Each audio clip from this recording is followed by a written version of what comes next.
I am so excited to introduce to you my next guest. Sharael Kolberg is not only an entrepreneur, not only a writer, a world traveler, she is also one of my near and dear parents.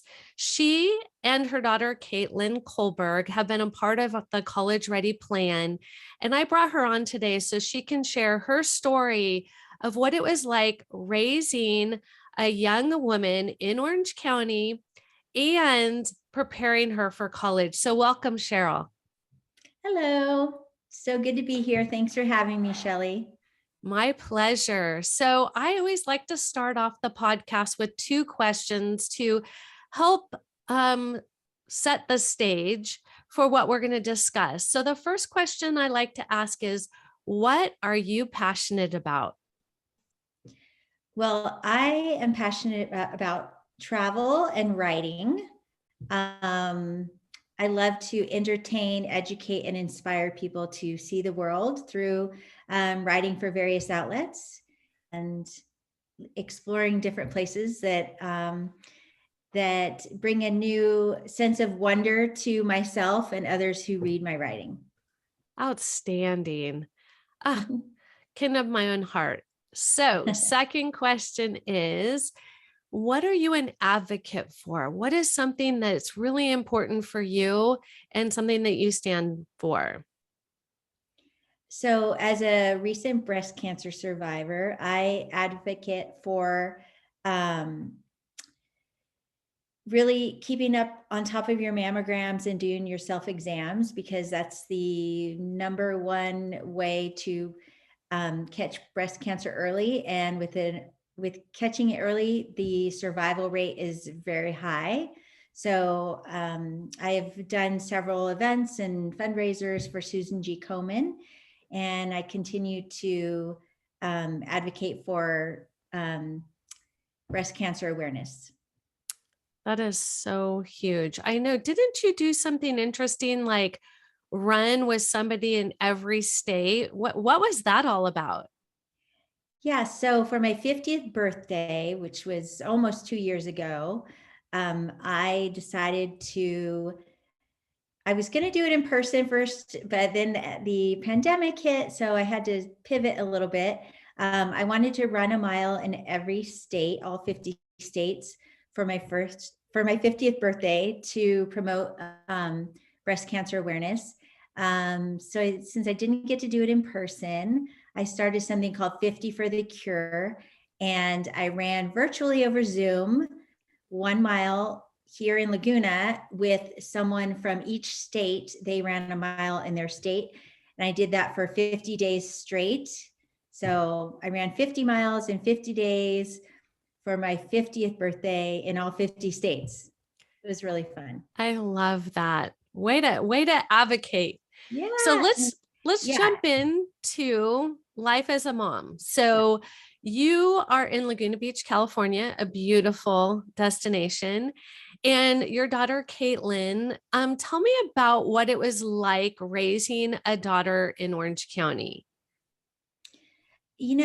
I mean, it's a beautiful place to raise kids. It's also, I would say there are a lot of very high standards that kids want to achieve, which I think is great, that they kind of put the pressure on themselves. I mean, we were always, as far as getting into colleges and things, whatever she wants to do was fine with us. But there is a certain pressure here for kids to get into very outstanding colleges. And it's interesting that they put that pressure on themselves. There's also it's a very big sports driven area. So a lot of kids try to get into college through sports. And that takes a lot of time, energy, and money to put into the sports to try to get into college. And as you know, that doesn't always work out. But then the academics, there's the need to get the high test scores. And it's kind of a lot of pressure. I mean, I don't know that it's not necessarily an unhealthy pressure, but there definitely is the need here for kids to want to get into top-notch schools. Yes. So I know when we first met and you decided to hire College Ready to help Caitlin through this process, do you remember how you were feeling before? And then once we started working with Caitlin and your family, maybe you can talk about that. So, I think Caitlin was a freshman when we started working together. And we had, you know, during middle school talked about colleges and, what she might have a passion in, and try to set the groundwork to get started on thinking about college. But then by the time she was a freshman, at the time she was playing water polo and wasn't sure if she wanted to play water polo in college or not.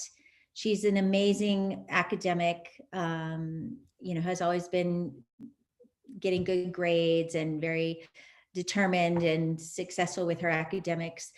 But as far as getting into colleges, we really didn't know where to start. We didn't know how to pick the best college for her. We didn't know, what would be the best fit, whether it was athletic or academic, what was involved with getting into those colleges, what the colleges were looking for. So I think, as you say, you don't know what you don't know. I think that really rang true for us, because once we started working with you and putting together a plan and being able to follow it step by step, it was really clear and easy to navigate the admissions process.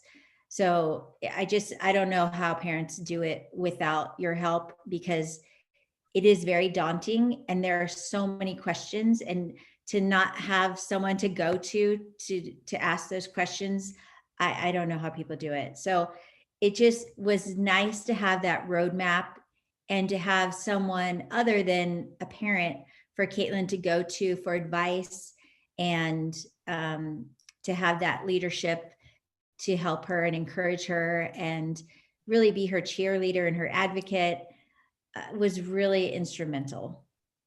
I love that. Let's talk about what it was like when Caitlin was going through her senior year, the schools that she applied to, her acceptances, how she finally decided. How was that year, the senior year?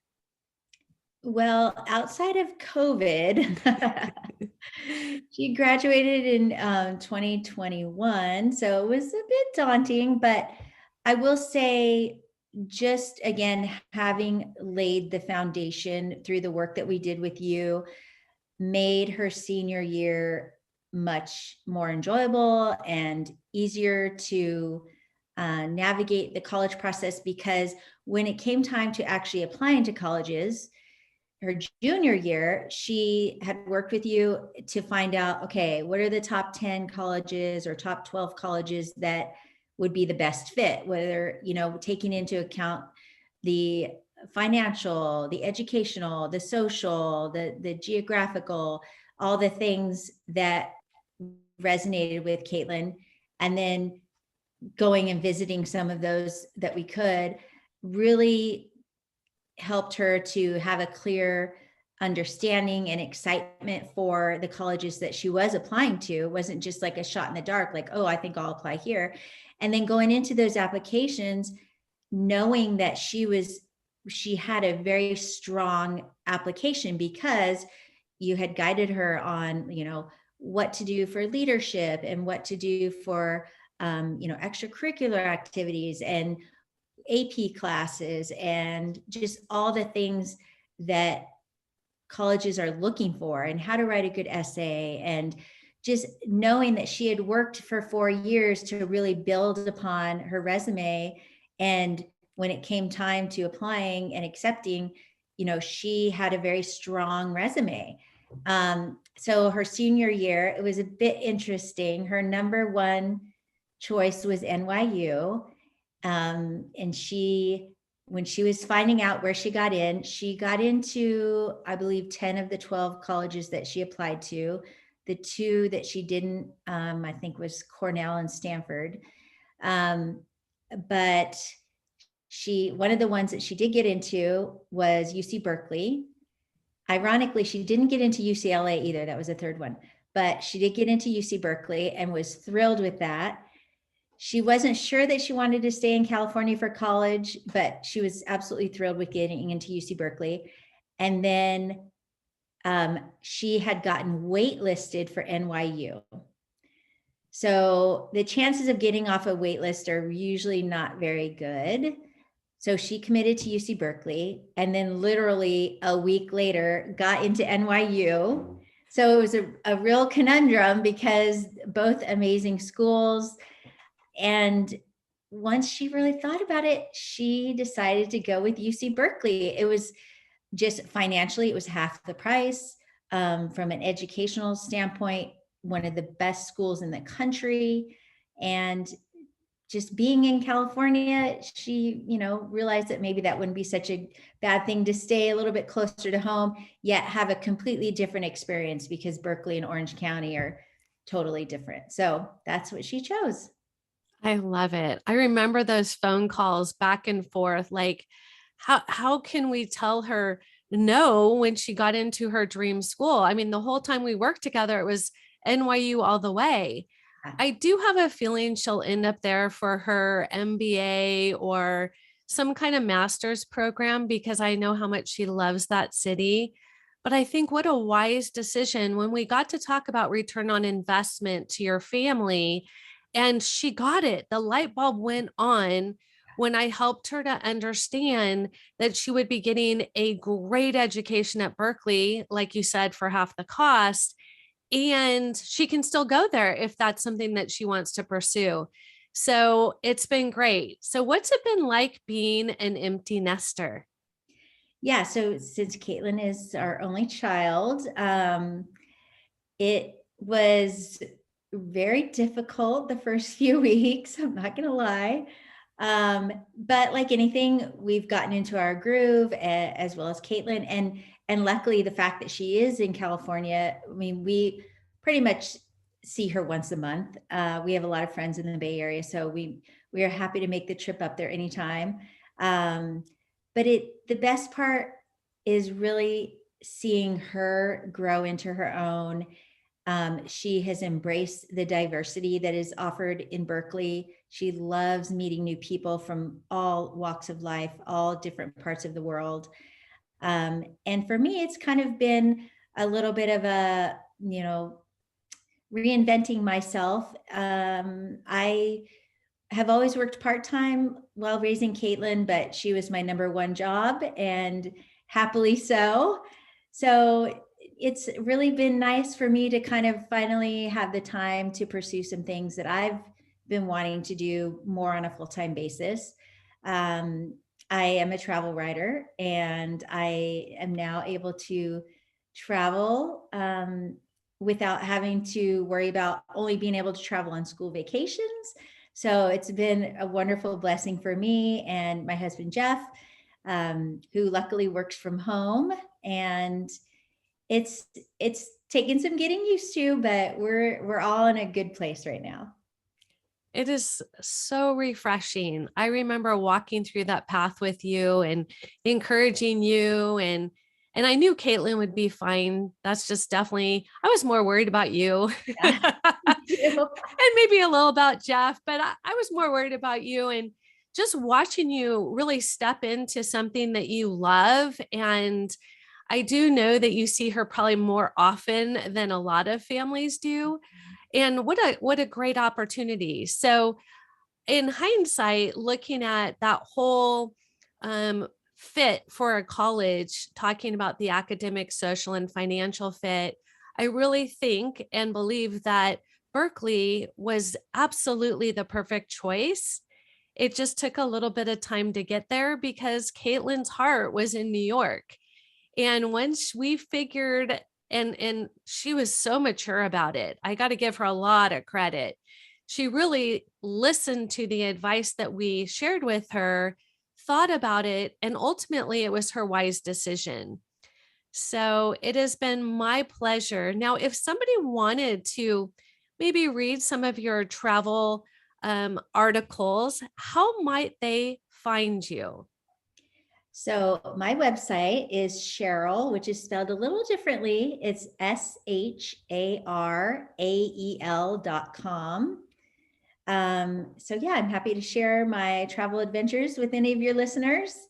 And I do want to say also, with Caitlin making her final decision, we all left it up to her and we were prepared to support her in either direction. It's interesting because she didn't think she really needed that traditional college experience. She was perfectly fine with going to the big city. But now that she's in that ultimate college experience with the Greek life and the football games and the vibrant campus, I can't imagine her having gone any other direction. She's just really embraced it and is thriving, and definitely has her sights set on New York when she goes to get her master's degree. And I think it is a better fit at a more mature age to go in that direction. And I feel like she might have missed out if she wouldn't have gone with, a California school and the just quintessential college experience. So thank you for, again, guiding her and us, and we couldn't be happier. So I always like to end each of my podcasts with, or what I sign my books with, and that is, um, you can be the change you wish to see in the world. What does that mean for you?